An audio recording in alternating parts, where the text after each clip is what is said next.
Four things I wish I knew before I got my very first credit card.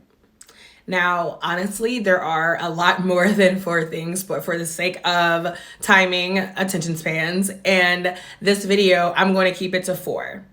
Now, the reason I'm talking about this is because, as you guys know, if you've been following me lately, I've been talking a lot about credit card debt because it's something that has had such a huge impact on my life. So all these things I'm going to talk about, again, things that I wish I had known earlier. I fell into so many traps. I made so many mistakes, and I felt really ashamed and embarrassed and frustrated and just pissed off about being in credit card debt. And, as I mentioned in one of my most recent posts, I never expected to accumulate almost $20,000 in credit card debt, because I want you guys to understand that I'm the one, like, if you're like in my circle, like family or friends, like I'm the one who's like responsible, like I make the good decisions, and, people come to me to ask me for advice, and I'm not gonna lie, that kind of thing has had me kind of cocky. So I'm out here thinking that, oh, no, I'm not going to fall into the trap. I watch other people do that. And, oh, even if I do get a credit card, I'm never going to let it get that high. And guess what? I did.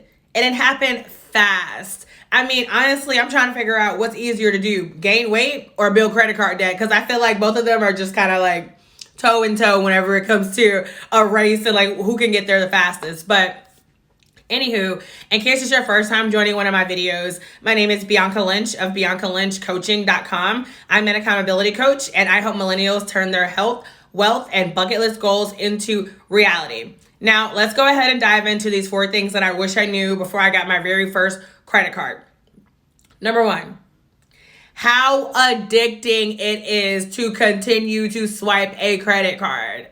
Now, some of y'all may not want to admit it, and that's cool, but I literally remember, guys, like I remember the first time I swiped my credit card. My very first credit card was a Walmart credit card. They were the only people who would approve me at the time. I've been trying a lot of places. So Walmart was my first credit card ever. Guys, and the first thing I bought, it was a laptop. It was a pink Sony Vaio laptop. And I had a $600 credit limit, and that laptop was like $550. It was literally like right at the cusp. And I remember swiping it and this feeling of, oh my God, I just swiped that, and my bank account, like my primary checking account, I was like, it's not gonna change. Like, it's it. Like, and there was this feeling of like, ooh, I just bought something and I don't gotta pay for it right now. I can pay for it later. And I remember that feeling good. Now, obviously, back in the day, I didn't realize how bad that was to be feeling that good, because in reality, I mean I'm older, whatever. This was when I was I don't even know how old I was, 18, 19, 20, I don't know, way younger than I am now. But of course now, like, I have the emotional maturity to realize that's not a good thing. We should be happy to swipe. If we are going to swipe a card, we should be happy to swipe it and be like, I got the money to pay for this right now. Not excited about borrowing money. And this is why I've been talking a lot more about money mindset. This is why, tomorrow we'll be talking more about financial education, because these things that we're taught, these things that are learned growing up, these things that are considered normal, they're the things that are hurting us. So again, back in the day, I didn't realize how addicting it was. This is me, me thinking, oh no, I'm so much smarter than everybody else and I would never do this. Like, I never thought I would get addicted to doing something like that. So if that's you too, like, don't be ashamed. Don't feel like you need to hide it. At the end of the day, it's a lesson learned, right? Like, it's absolutely a lesson learned. Like, you don't want to be in a situation where you're getting addicted to putting things on credit. And, right now we're specifically talking about credit cards, but this goes for anything, whether it's, like a car, whether it is you are like renting like furniture, appliances, whatever it is. We could probably argue that buying a house is different, but I'll digress on that because I don't have a house. I haven't bought a house yet. Honestly, I'm not really thinking about buying one anytime soon, but that's a whole other ballgame. But that's the number one thing. Number two, maxing out your credit card hurts your credit score. Now, this seems so obvious to me now. But again, back then, I got my first card, $600 credit limit, went about that like $550 laptop. I had no idea that the irony that I was trying to build credit, because obviously, again, this is when I was really young. My parents had co-signed for my car. I really wanted to get it on my own. I wanted to have my own credit, and I kept getting denied. And Walmart being the first place to actually approve me, I'm like, okay, cool. I'm going to do what I'm supposed to do and buy my laptop. I had no idea that since my credit card limit was 600, that I needed to stay under $200. Is that right? Divided by 3? Yeah. I needed to stay under $200 in order for it to not negatively impact my credit score. Nobody told me. You think Walmart told me? And let's be real. I didn't read all that fine print. Maybe they have it in there, but I doubt it. Because let's be honest, they are here for the interest. But anywho, yeah, that's the second thing I wish I knew. The technical term is called credit utilization. Like, you are not supposed to go over 30% of your total credit limit. If you do, your credit score will go down. So again, guys, I'm literally getting this credit card to increase my credit score, and the first thing I do harms my credit score. I had no idea. And by the way, these are some of the things that I'm also going to talk about in my masterclass that's happening 1 week from today. How to pay off your credit card debt 2 times faster without going broke. And this is like, no matter how, it doesn't matter what the number is. The whole idea is that you're going to get to pay that debt down faster. That masterclass is happening next Monday, 6 p.m. Eastern Standard Time. It will be a live virtual class, but if you purchase the pre-sale, then you automatically get the replay for free. So make sure that you go sign up for that. The link is in my bio. But anywho, number 2, maxing out your credit card hurts your credit score. Again, don't go over 30%. Like, if you have like $1,000 credit limit, try to stick to under 300. If you have 3,000, try to stick to under 1,000. Ideally, we should be not using them at all. That's like the ideal. But if you are going to use it, then make sure you stay under that cusp. But obviously, the best thing to do is, if you are going to use it, is to pay it off every month if that's a possibility. Anywho, number 3, I had no idea how interest worked.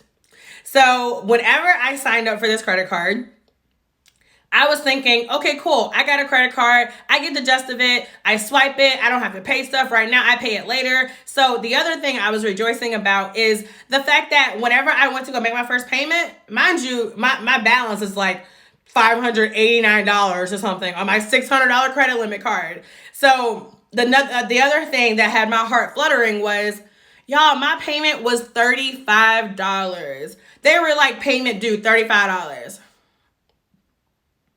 So as I'm thinking about this, and I'll talk a little bit more about that later, but as I'm thinking about this, all I'm thinking is, oh, wow, I only got to pay $35 a month. This is cake. I didn't realize that by the time I ended up paying that, how much more money I would be paying in interest. And again, we'll talk more about how interest actually works. Like, I'll go into a little bit more detail in my masterclass next week. So if you want more details for that, click the link in my bio. But yeah, anywho, I had no idea how interest worked.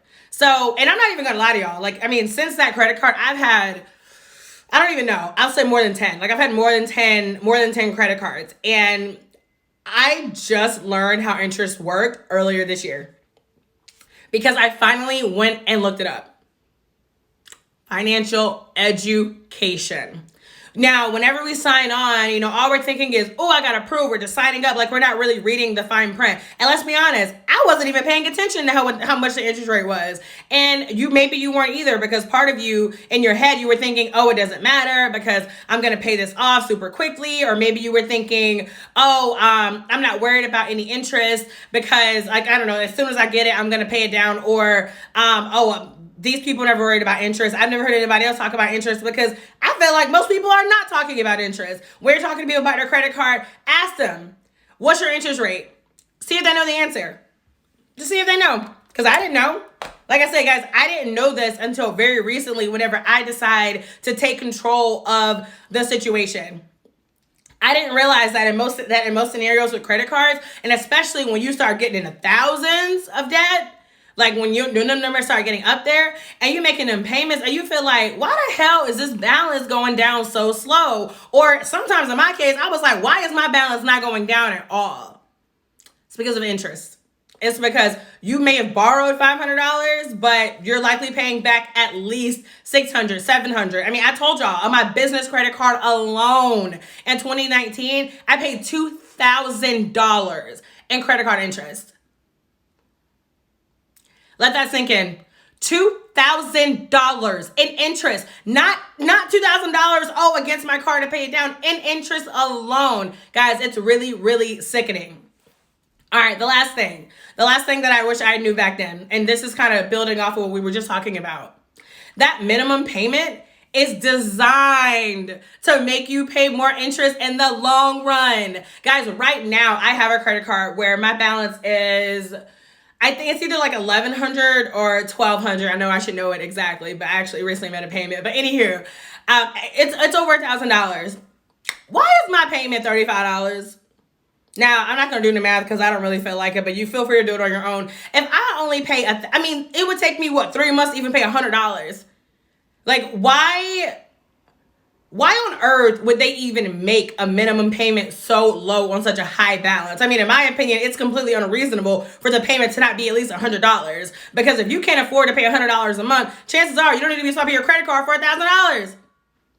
Logic. Anywho, that's something I definitely wish that I knew, because like I said earlier, I got way too excited about minimum payments. Like, in my mind, it was just like, wow, I bought this thing, but I only got to pay $30 a month for it, not knowing that, like, psychologically what it was doing to me, it was making me even more addicted. It was telling me that I can go do anything I want and only pay $30 a month. Because let's be honest, who can't afford $30 a month?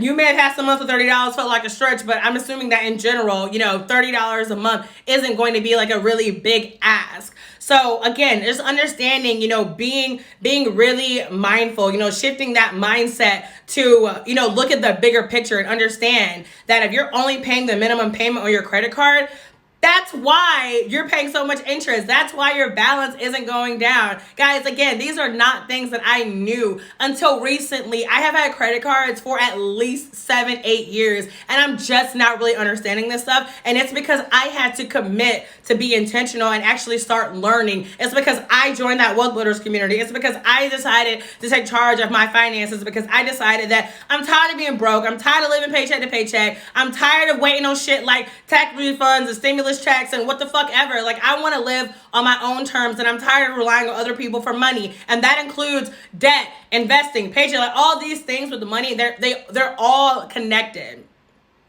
And again, we're specifically talking about credit card debt. And at the end of the day, at this point in my life, I recommend don't use a credit card at all. Period. But I'm also being realistic, right? It's like a parent trying to tell your 17-year-old son, like, no, you should not ever have sex. It is bad. It's like, okay, they're probably gonna do it anyways. So I'm not up here to lecture anybody and be all like, no, never ever use your credit cards, because at the end of the day, there's a good chance, or I shouldn't say good chance, there's a chance you're going to use it, just like whatever, like I've used mine. But be educated, learn, like actually look at your interest rate. Like, I mean, I can't even express this enough. I'm so excited to go into more details in my masterclass next week. But anywho, those are the 4 things. So number 1, using your credit card is addicting. Number 2, maxing your credit card out hurts your credit score. Number 3, I wish I knew how interest worked. And then number 4, I wish that I knew that paying the minimum payment was going to cause me to end up paying way more money in the long term. So if you can relate to any of these, definitely let me know below in the comments. Again, make sure you grab the pre-sale for my masterclass, How to Pay Off Your Credit Card Debt 2 times faster without going broke. The $27 pre-sale price is only available for the next 48 hours. After that price is going up. And once the replay goes out, it's going to be even higher. So make sure you save your seat. If you have any questions about that, let me know below in the comments. Again, link is in the bio. All right, guys, thank you for joining, and I'll see you guys later.